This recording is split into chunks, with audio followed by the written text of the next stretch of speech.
Hello and welcome to Mansfield Park for the 50th anniversary of the 2023-24 Scottish Men's Premiership season. It's been a half century of drama, excitement and action. And what better place to start than here at Mansfield Park, where last March Ronan McKean scored with 7 seconds to spare to secure Hawick's 13th record Scottish Men's Premiership Championship and complete an unbeaten season. They'll be looking to retain the title this season and continue the unbeaten run that hasn't seen them lose a game in the league and the cup since March 2022. Their opponents on the opening day, Glasgow Hawks, will be looking to change that, who themselves will be looking for retribution after just losing out on a playoff spot last season. We spoke to Andrew Mitchell from Hawick and Stephen Leckie from Glasgow Hawks. Andrew, before we look at this season, let's just take a moment to reflect on last year, because it was an epic year for Hawick. You did the double with the Premiership win and the Scottish Cup. Tell me about your season.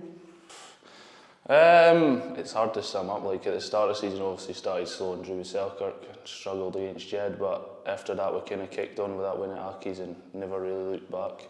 We were kind of fortunate enough to not pick up many injuries, so the squad stayed the same, but the boys dug deep in that final in the end and managed to get the win. Sean Muir is obviously captaining the squad this season. He couldn't be here today, but what can you tell me about him as a player and a leader and what he brings to the table?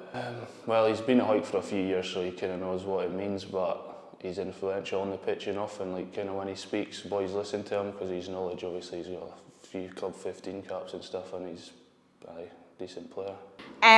This year we're celebrating 50 years of the Premiership. Hawick were the first ever winners of that Premiership title, and now you're obviously defending the title in what is also Hawick's 150th year.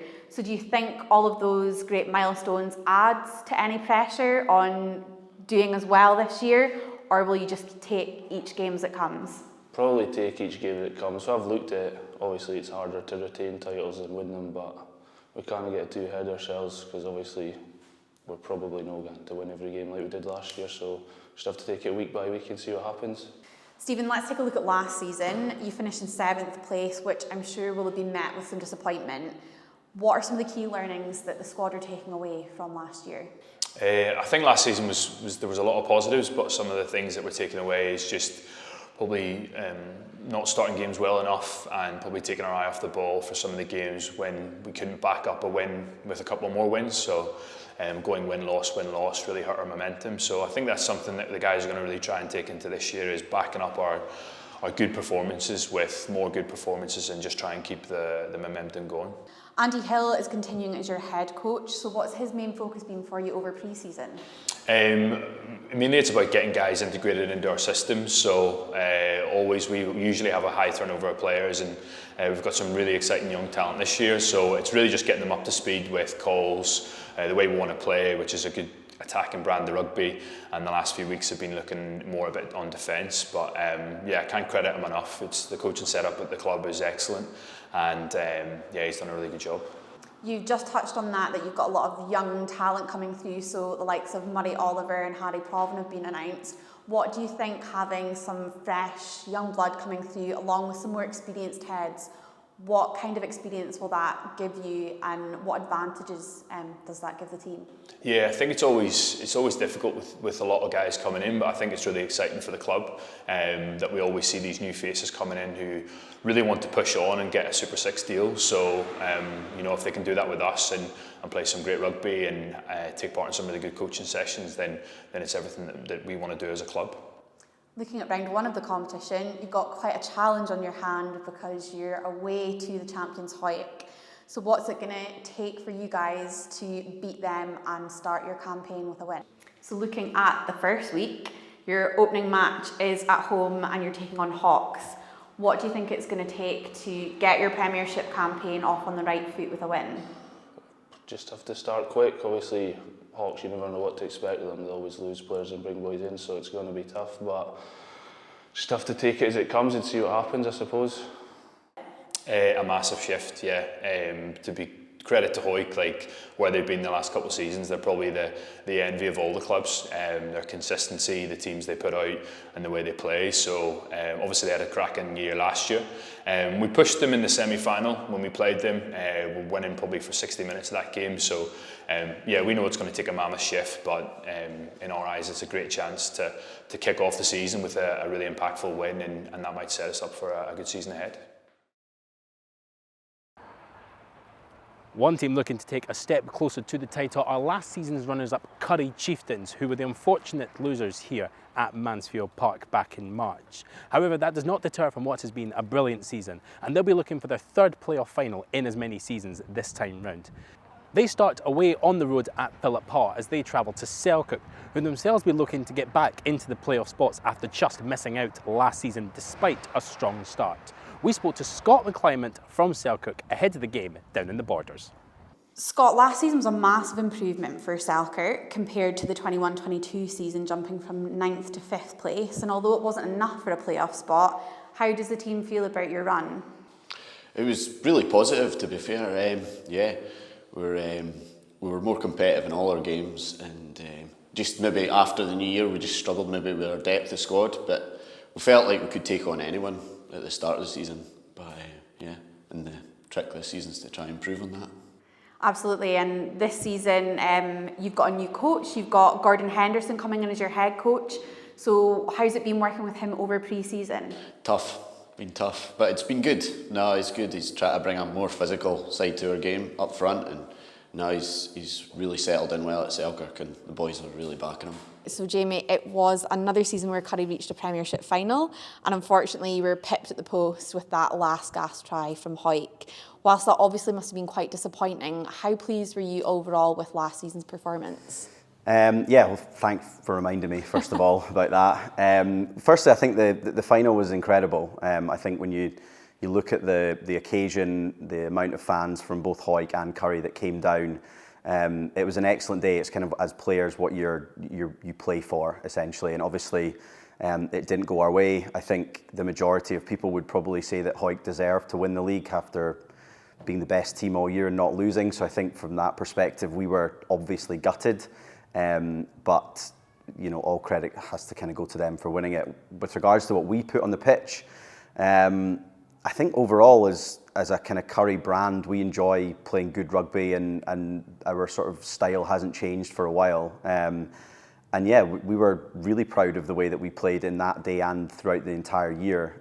I think we had a little bit of an up and down year at times, but that's kind of all part of it, I suppose, and made the sort of getting to that final and playing so well in that final and not quite getting over the line a little bit sort of more sweeter. So yeah.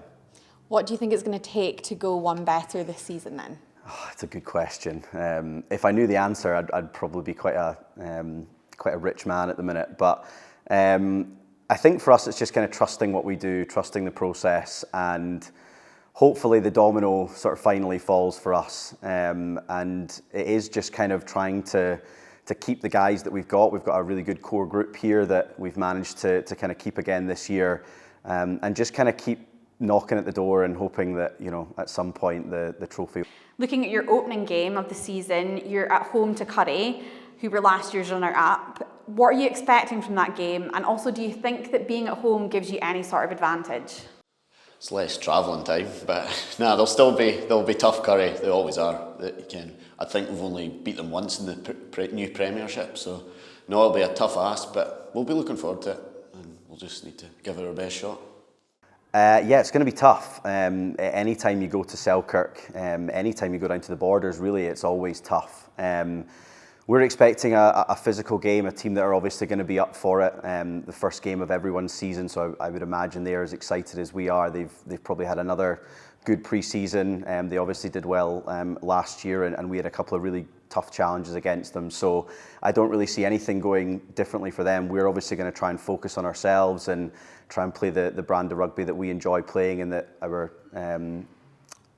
people like watching. And hopefully we can go down there and sort of get off to a good start with a good win, but we know it's going to be tough. Well, just up the road at Riverside Park, Jed-Forest will be looking to build upon the success of last season, which saw them finish in 6th place, the highest league position for over 20 years. They start against the Edinburgh Accies, who unfortunately for the 2nd season in a row lost out to Currie Chieftains in an Edinburgh derby in the semi-final. But we'll be looking to build upon that success and go one step further and try and claim their first ever official Scottish Premiership Championship. We spoke to Clark Skeldon from Jed-Forest and Finlay Simpson from Edinburgh Accies. Clark, looking at last season, Jed didn't quite do enough to secure a playoff spot, but what were your overall reflections from what you did last year? I think the way the season started, I think when you look at the final league table, we've actually done all right. We had a couple of good wins at home. We won the games we probably had to win at the time and tailed off a little bit once we knew we were safe, and which is usually the case. But overall, I think we were happy where we finished. Obviously, looked to be a wee bit more ambitious and finish higher, but overall, relatively happy.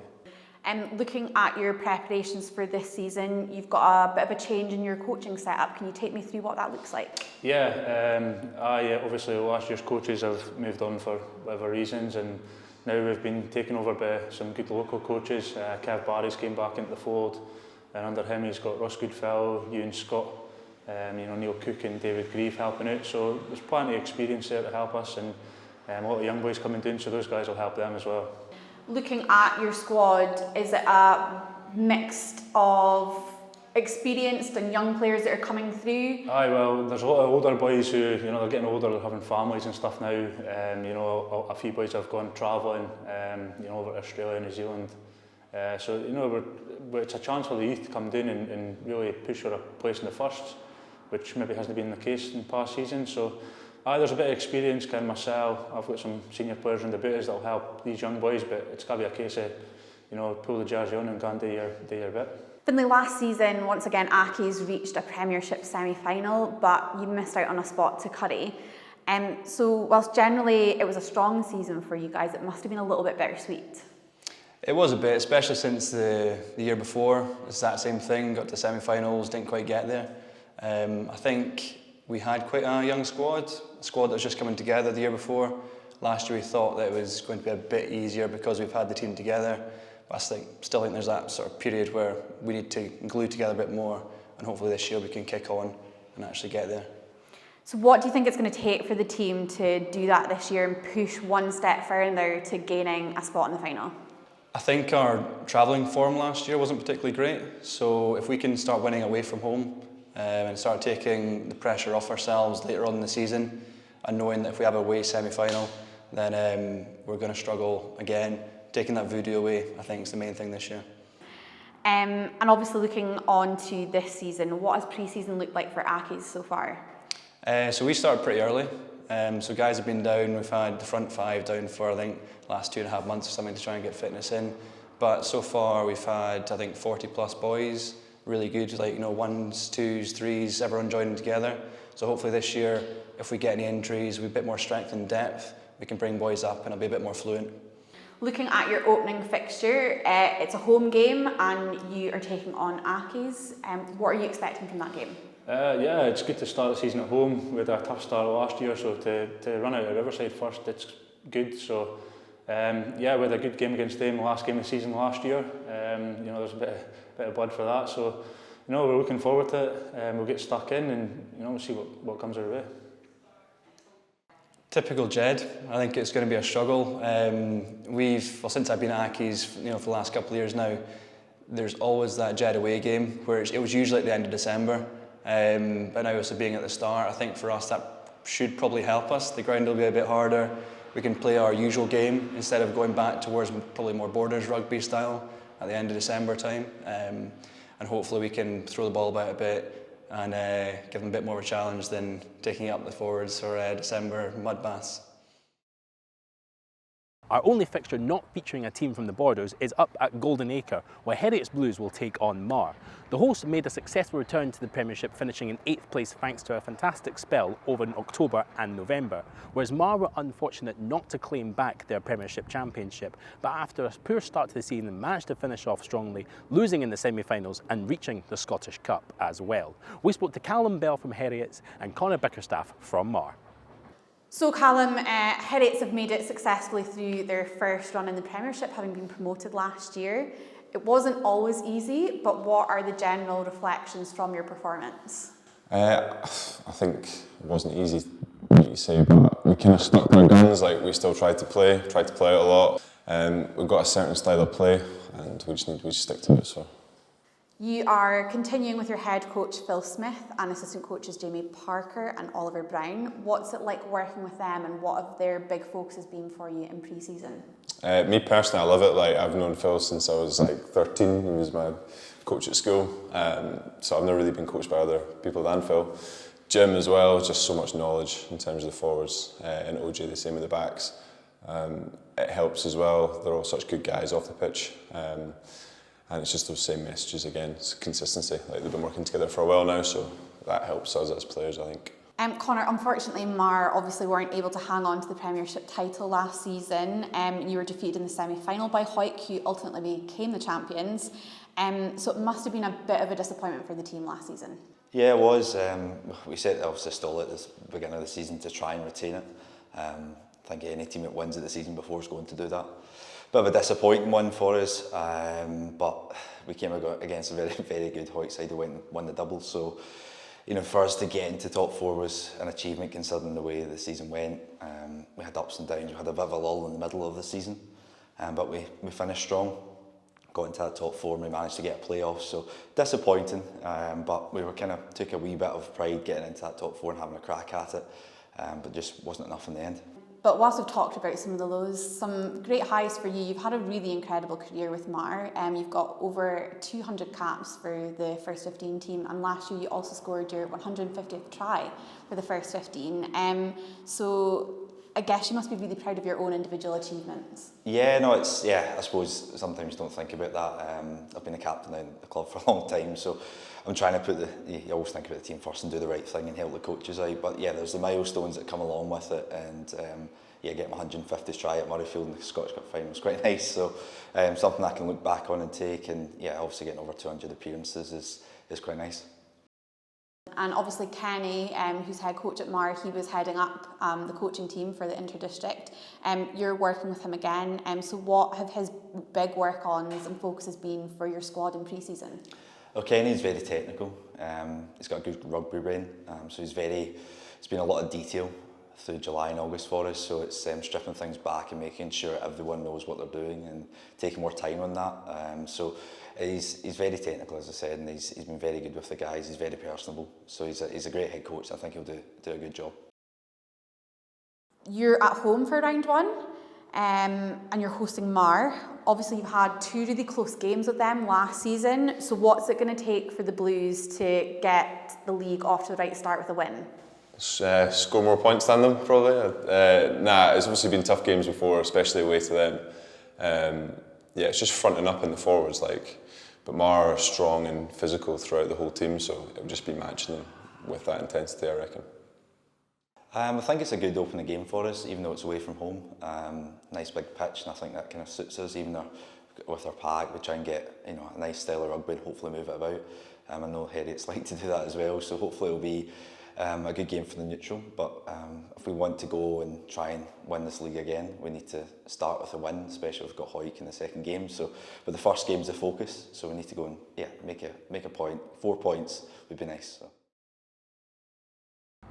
Well, finally now, looking to our last fixture. Musselburgh completed one of the greatest games in Premiership history, looking down and out at Christmas, but managed to secure 20 points from the last 6 games, which secured their Premiership survival. They will start at home at Stonyhill against the National 1 champions Kelso, who after a 7-5 win up at Highland in April, managed to secure their place in the top flight for the first time in over 23 years. We spoke to Musselburgh's Rory Watt and Frankie Robson from Kelso ahead of the game.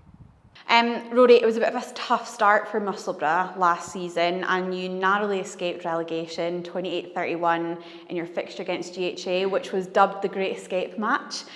What have the squad's overall thoughts been on your run last season?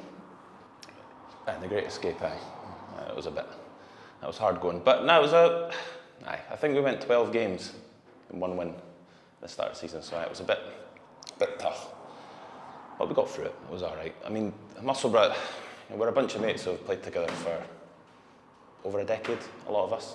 A few players have came along for the ride, but we always knew we could do it, realistically. I mean, heads can go down if you're 11 games unbeaten, but we knew we could turn it around at some point. You know, I think we played Selkirk away, 13th game of the season, start of December. That was probably where I noticed quite a big shift in momentum mentally. That was at the start of December, and then our next game wasn't until the end of January, so it was like 2 months we had to keep that going. So it was a huge effort, but we always knew we could do it. Last 2 times we got promoted, it's came down to the last game of the season as well. So we had it in us, but we gave ourselves a bit of a mountain to climb. But we're really proud of what we achieved from where we were to where we finished. Yeah, we're really proud. Everyone in the club put in something. Players, past players, members, board. It was a team effort. So yeah, we're really proud. So how has the squad been rebuilding and refocusing this year to try and avoid a similar fate? Yeah, well, obviously we're not preparing to go through that again. We're preparing to obviously start a bit better. We can learn a lot from last year. Like, obviously you can learn a lot from defeat, and we had a few defeats. So we've learned a lot. Preparation-wise, we've had a good pre-season. From where we are now compared to where we were last year, is, night and day. We've not lost too many boys. We've gained a few. So yeah, we're raring to go, and I think we're far more prepared this year than we were last year. So. Firstly, welcome back to the Premiership. It's obviously been something of 20 years in the making for Kelso, and a lot of hard work has really gone in over the last few years to keep progressing up the ranks. So 2 questions. How does it feel to be back competing at this level? And what do you think the key to your success has been? Yeah, it feels good. Feels right. We've put a lot of hard work in, as you said, but we're not taking anything for granted. Just a good team spirit. We've got quite a few local lads playing, mixed with a couple of lads from elsewhere that have really brought to the squad. So we're just really keen to get started, really. Reflecting on last season, Kelso won 20 out of 22 fixtures, and your promotion came down to the narrow victory away at Highland. Do you have any particular highlights from the year? Yeah, a few highlights. We had a good spell of rugby where we beat Ayr and Melrose, a couple of big games in a row.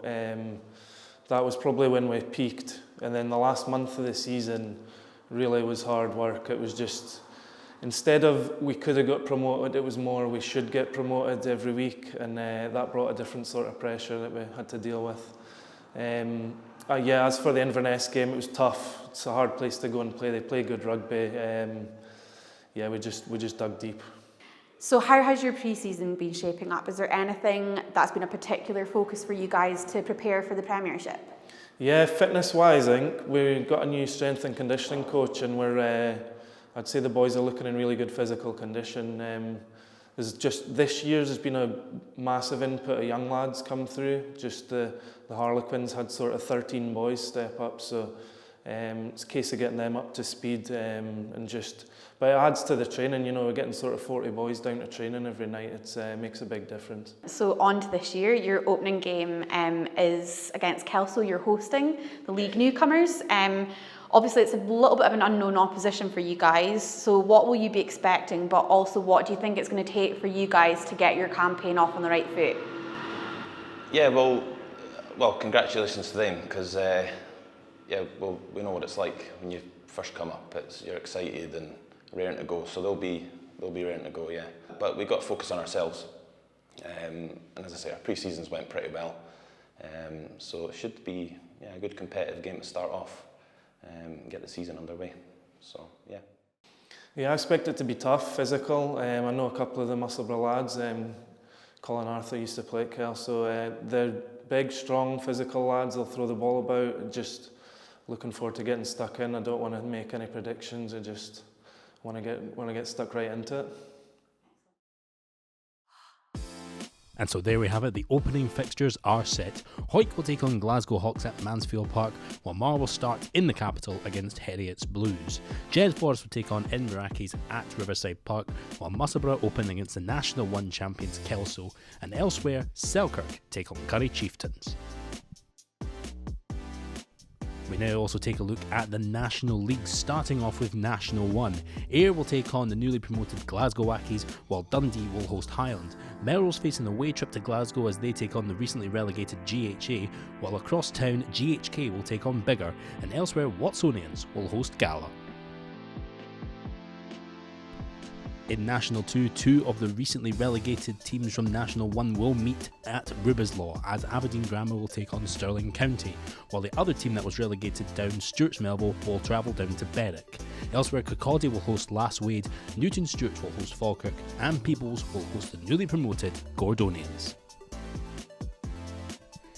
In National 3, it's a home start for Allen Glens as they take on Hillhead Jordan Hill, while relegated Cartha Queen's Park will also host relegated Preston Lodge. Dumfries Saints will host Boroughmuir, while Hamilton Bulls face an away trip to Howe Fife, and it's an away trip for the start for Orkney as they take on West of Scotland.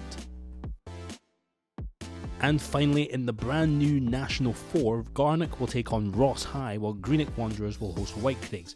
Perthshire face an away trip to Edinburgh as they take on Murrayfield Wanderers, while Dunfermline will face an away trip to East Lothian to take on North Berwick, and elsewhere Stewartry will take on Strathmore. And so there we have it, the Scottish Men's Premiership is set for its 50th year. Join us weekly as we round up the best of the action, and we look forward to seeing you then. Thank you for watching.